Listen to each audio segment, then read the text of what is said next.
Hello, कैसे हो मेरे भाई लोग। हंसते रहा करो मेरे भाई लोग। आज हम आपके लिए कुछ फिर ऐसे मज़ेदार वीडियो लाए जिन्हें देखने के बाद आप हंसते हंसते पागल हो जाएंगे। वीडियो स्टार्ट करते हैं।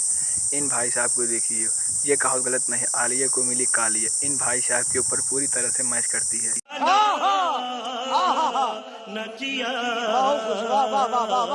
दुल्हा भी खिलाने लगा दुल्हन को रसगुल्ला, पर दुल्हन तो खा ही नहीं रही थी।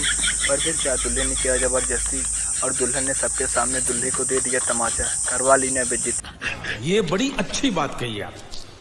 भाई साहब ने कुछ ज़्यादा ही कम प्लान पी लिया, जिसके बाद दुल्हन जयमाल डालने के बाद नीचे ही गिर पड़ी। आपको क्या लगता है, दुल्हन ने नशा किया था या भाई साहब की लंबाई से डर के नीचे गिर गई? आप नीचे कमेंट सेक्शन में ज़रूर बताएं। ऐसा ही कुछ ही शादी में हुआ। दूल्हे के भाई आकर दूल्हे को उठा लेता है और वहीं दूर खड़ा दुल्हन का भाई भी आता है और दुल्हन को उठा लेता है। वो दोनों एक दूसरे को जयमाल डालते हैं, पर इसके बाद कुछ ऐसे कारनामे होते हैं जिन्हें देखने के बाद आप अपनी हंसी को रोक नहीं पाएंगे। फिर क्या, जब दुल्हन का भाई दुल्हन को नीचे रखता है और दुल्हन को क्या गुस्सा आ जाता है और वो अपने भाई को ही सबके सामने मार देती है। उसके भाई की करवा दी ना बेइज्जती। फिर क्या, दूल्हे के भाई को आया गुस्सा और वो अपनी साली को ही दे दिया तमाचा। कैसा लगा आपको वीडियो, आप नीचे कमेंट सेक्शन में ज़रूर बताएं, जिससे हम आपके लिए ऐसे ही मज़ेदार वीडियो लाते रहें।